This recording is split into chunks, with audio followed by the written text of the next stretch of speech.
Pakistan's former Prime Minister Imran Khan has called off a planned election rally after his supporters were arrested for defying a ban on public gatherings. There were confrontations with police officers ahead of Khan's planned election rally in Lahore. Just hours before the event, authorities imposed a ban on all demonstrations for a week. Well, joining me live from Lahore is former Prime Minister Imran Khan. Sir, thank you very much for joining the program. First of all, your reaction to the government deciding to ban rallies just as your supporters were taking to the streets. Well, just to give you the background, the Supreme Court asked the President of Pakistan to fix an election date. That date is fixed for the 30th of April, which means 50 days left. So my party decided to do an open our election campaign by a rally in Lahore today. The police had given us permission. They had approved the route of the rally. And suddenly this morning, the permission was taken away, but not just taken away. We had these heavy contingents of police, and these people coming to attend a peaceful rally were hit with tear gas shells, water cannon with some chemical in it, which people are still recovering from. And then police just charging these protesters, breaking their cars, and so many people got injured. But one, Bilal, this guy was killed in police custody. How do you interpret what you're describing as this government back and forth on the rules about holding a rally? Well, the issue is that the government, all the 12 parties sitting in government and their backers, they're petrified of elections. Because so far, in the last 8 months, out of the 37 by-elections, my party has won 30 out of them. So they're petrified of general elections. They did not want the general elections. We went into the Supreme Court, and the Supreme Court then decided to hold elections, and this date of 30th April was announced by the President. So we were just going according to our schedule to start our election campaign. But it is clear that the government does not want election. The parties sitting in the government, they want to get out of the election. So my worry is that the idea was to create a law and order situation today, and we really restrained our workers. We called off the rally because we were scared that there would be people killed, and that would be used as a pretext to get out of the elections. Some might answer that while the government is perhaps afraid of the upcoming elections, you're also afraid of complying with judicial rules. The police did show up at your house in Lahore only a few days ago to arrest you, to compel you to show up in court, and you evaded arrest. Well, let me tell you something. So far, there are 76 cases against me.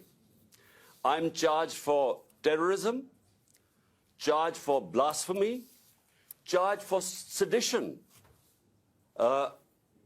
in these 77 cases. And these cases have been made in the last few months. So I've been going from one courtroom to the other. What happened was when I was shot, this assassination attempt on me, for 4 months, my leg wasn't, I had 3 bullets in my leg, so I couldn't go out of my house.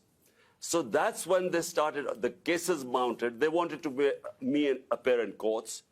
And so it's just a question of how do you deal with 77 cases? I mean, how many court appearances do you make? So it is just one other way of getting me out of the way to contest the elections.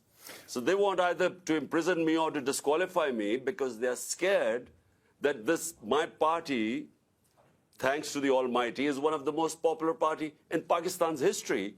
So because they're scared, that's why they're trying to find ways either to get out of elections or get me out of the way. There are provincial elections, as you mentioned, in April, and then national elections later this year. If they both go ahead as scheduled, can you legitimately run in national elections if, as you say, there are 70-plus cases currently pending against you? All the cases, I'm afraid, are frivolous. Whenever they go into a court of law, these cases will be dismissed. Now imagine, I just give you an example. There's a terrorism. I'm supposed to have committed Sir, terrorism. sorry to interrupt, but And if what that's is the case, and if that's why, if that's what you believe, why didn't you show up in court?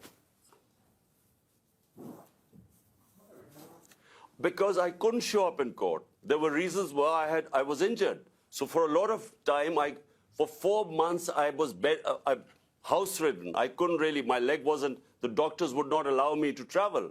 And they knew it. But before that, I was attending all court cases.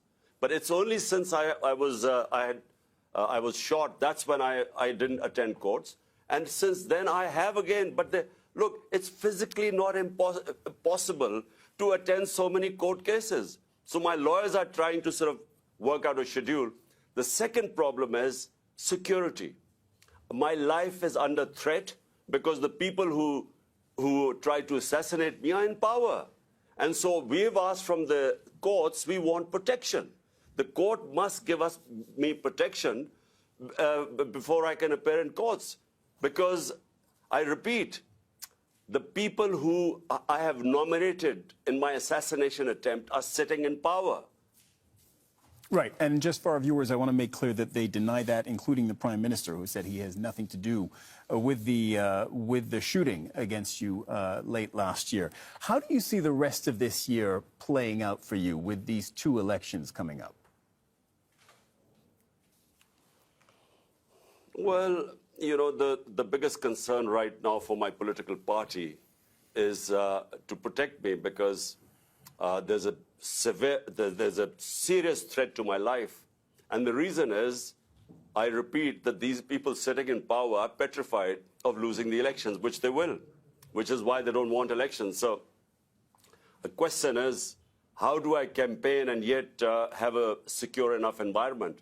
Question is, how do I go to these courts? I made 3 court appearances, and unfortunately, there was just no protection there.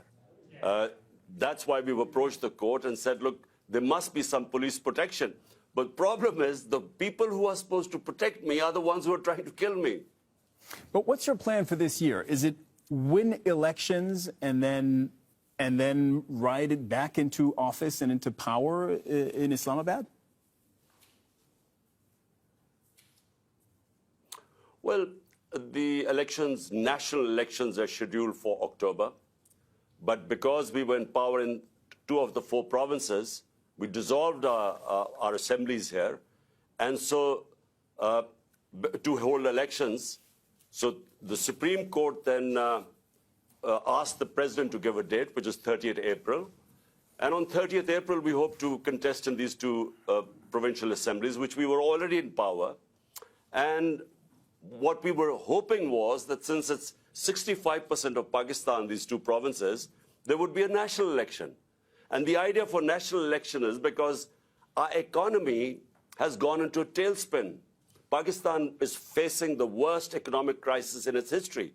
So the idea was to hold elections, which would then bring political stability, and which would then bring economic stability.